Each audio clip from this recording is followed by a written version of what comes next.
جو لوگ رائٹ جگہ پہ رائٹ انویسٹمنٹ کر سکتے ہیں اور ان کو بینیفٹ بھی ہو، اس حوالے سے ہمارے ناظرین کو بتائیے گا کچھ. کینیڈین مارکیٹ ہے، وہاں پہ آپ کو ایک ہے کہ آپ انفلیشن جیسے پاکستان میں روپیہ ہے اس کی قیمت کی اسٹیبلٹی نہیں ہے، لیکن وہاں پہ اسٹیبلٹی ہے. اور سب سے بڑی بات ہے جب آپ وہاں پہ انویسٹمنٹ کرتے ہیں تو انویسٹمنٹ کے بعد ڈفرینٹ اپرچونیٹیز کے ساتھ آپ کو وہاں پہ سٹیزن شپ کی بھی آفرز ہوتی ہیں، لیکن بہت سے لوگ پینک ہو جاتے ہیں کیونکہ یہاں سے جو جا رہا ہے وہ کوئک رچ اسکیم سے جاتا ہے. وہاں پہ کوئک رچ اسکیم کے لیے آپ کو اسمال بزنس کرنا ہوتا ہے. صبح کا ستارہ صرف الف ٹی وی پر.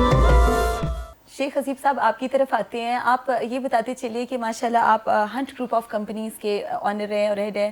آپ ہمارے پاکستانی جو انویسٹرز ہیں، کیونکہ بہت سے لوگ ایسے ہیں جن کے ساتھ بہت فراڈ اور اسکیم ہو جاتا ہے، بہت بار کروڑوں اور اربوں روپے کی انویسٹمنٹ ہوتی ہے جو غلط ہاتھوں میں لگتی ہے اور اس کے بعد ریکوری کے چانسز بھی نہیں ہوتے اور غلط جگہوں پہ لوگ انویسٹمنٹ کرتے ہیں. تو آپ کو کیا لگتا ہے کہ بیرون ملک میں ہمارے پاکستانیز اوورسیز میں ماشاءاللہ آپ کا بہت ایکسپیرینس نام ہے اور ماشاءاللہ 18-20 سال کا تجربہ بھی ہے، تو اس حوالے سے جو لوگ رائٹ جگہ پہ رائٹ انویسٹمنٹ کر سکتے ہیں اور ان کو بینیفٹ بھی ہو، اس حوالے سے ہمارے ناظرین کو بتائیے گا کچھ. دیکھیں جی، جب بات کرتے ہیں انویسٹمنٹ کی تو انویسٹمنٹ پاکستان میں بھی لوگ کر رہے ہیں، کینیڈا میں بھی کر رہے ہیں. جی. اب جو کینیڈین مارکیٹ ہے وہاں پہ آپ کو ایک ہے کہ آپ انفلیشن جیسے پاکستان میں روپیہ ہے اس کی قیمت کی اسٹیبلٹی نہیں ہے، لیکن وہاں پہ اسٹیبلٹی ہے. جو آپ نے کویشچن کیا ہے وہ بہت ویلڈ کویشچن ہے. اسکیم تو یہاں پہ بھی بہت زیادہ ہے. ٹھیک ہے، جو بھی بندہ انویسٹمنٹ کے لیے ایک لفظ ہوتا ہے ڈیو ڈیلیجنس، جو بھی اس کو کمپلیٹ نہیں کرے گا، ایگریسو ہو کے کرے گا، وہ ڈیفینیٹلی نقصان اٹھائے گا. اس کے لیے جیسے میں 18 سال سے اسی بزنس میں ہوں اور مجھے اللہ کا بڑا احسان ہے کہ جو میں بزنس کرتا ہوں ہر سال ان بزنسز کی وجہ سے 200 سے 250 فیملیز اس بزنس میں آتی ہیں، اپنے بینیفٹس اٹھاتی ہیں.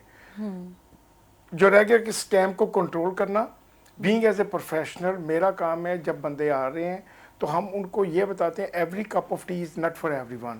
ہم کو دیکھتے ہیں کہ ان کا رسک ٹالرنس کتنا ہے، ان کی ایکسپرٹیز کون سی ہیں. جیسے وہاں پہ جو بزنسز ہیں اسمال بزنسز ہیں، وہاں پہ انویسٹمنٹ کے بزنسز ہیں، جیسے کنسٹرکشن ہو رہی ہے پوری دنیا میں اس وقت، وہاں پہ جنک ہو رہی ہے منی، وہاں پہ انجیکشن بہت زیادہ ہے. وہاں پہ پیٹرول پمپس ہیں، وہاں پہ پلازاز ہیں، موٹرز ہیں، ہوٹلز ہیں. اور سب سے بڑی بات ہے جب آپ وہاں پہ انویسٹمنٹ کرتے ہیں تو انویسٹمنٹ کے بعد ڈفرینٹ اپرچونیٹیز کے ساتھ آپ کو وہاں پہ سٹیزن شپ کی بھی آفرز ہوتی ہیں. تو اس لیے وہ جو لوگ انویسٹمنٹ کرنا چاہتے ہیں ان کو سیف ہیون دینے کے لیے ہم آپ کے ساتھ بیٹھ کے 1-on-1 پہ بندے کی اسکل اور اس کی رسک اور اس کی انویسٹمنٹ پورٹ فولیو کے حساب سے بات کرتے ہیں. اور اللہ کا شکر ہے کہ یہاں پہ سے ہمارے پاکستان سے بہت سے دوست جاتے ہیں اور اللہ نے میرے پہ احسان کیا ہوا ہے کہ کبھی کسی کو غلط بزنس نہیں دیا. تو یہ ایک بہت بڑا رسک فیکٹر جو ہم منیمائز کرتے ہیں وہ کرتے ہیں. اور باقی رہ گیا کہ بزنس اس وقت وہاں پہ کون سا چل رہا ہے. تو اس وقت بزنس جو ہے اگر ڈیولپر ہے کنسٹرکشن کا کام کر رہے ہیں تو بہت زیادہ ہے. دوسرا ہے فوڈ فرینچائزیز میں بہت بزنس ہے. اب فوڈ فرینچائز میں آپ تھوڑی انویسٹمنٹ کر کے بہت ریٹرن لیتے ہو اور آپ کا لو ٹائم فریم ہے.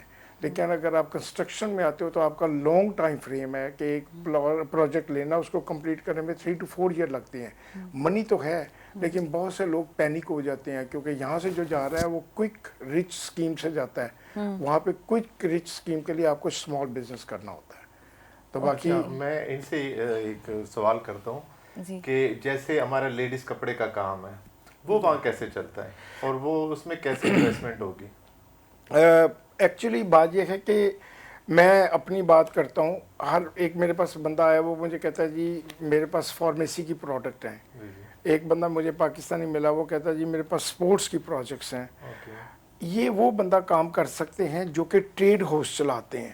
جو ٹریڈ ہاؤس چلاتا ہے اس کے پاس ٹریڈنگ کا ایکسپیرینس ہوتا ہے کہ بھی میرے پاس یہ بھی پروجیکٹ آئے گا میں بھیج دوں گا، یہ بھی آئے گا بھیج دوں گا. میں اسپیشلائزڈ کرتا ہوں ریئل اسٹیٹ انویسٹمنٹ میں. تو اس لیے میں آپ کو یہ سجیسٹ کروں گا کہ اس کے لیے آپ کو بہت سے لوگ ہیں جو کہ ٹریڈ ہاؤسز چلاتے ہیں. آپ ان کے ساتھ کانٹیکٹ کریں گے تو وہ آپ کو رائٹ، کیونکہ وہ کہتے ہیں نا آدھا علم جو ہوتا ہے وہ نقصان بہت پہنچاتا ہے. تو میں آپ کو آدھا علم نہیں دینا چاہتا. نیم حکیم خطرہ جان اور نیم ملا خطرہ ایمان نہیں، بلکہ یہ نیم انویسٹمنٹ کا جو ہوتا ہے نا میں نے ایک چیز سیکھی ہے بھائی جی کہ یہ جو بزنس ہے نا جی جی اگر غلط آپ نے ایک دفعہ ڈیسیجن لیا نا تو یہ چمڑی بھی نہیں رہتی. بالکل ایسے ہی اور میں نے 2004-05 میں 40 کروڑ کا لاس کیا. ہاں جی تو وہ 9-10 سال کے ایکسپیرینس تھا اور اس میں اتنے پیسے لگا دیے ہاں کہ وہ سارے پیسے ڈبو گئے. ہاں بالکل یہی ہوتا ہے. اس لیے میں ہمیشہ کہتا ہوں کہ انویسٹمنٹ میں جب بھی ڈیسیجن لینا ہے کبھی بھی رسک یا اگریسو ہو کے نہیں لینا. ڈیو ڈیلیجنس کو کمپلیٹ کر کے with the patience of mind. صبح کا ستارہ صرف پلف ٹی وی پر.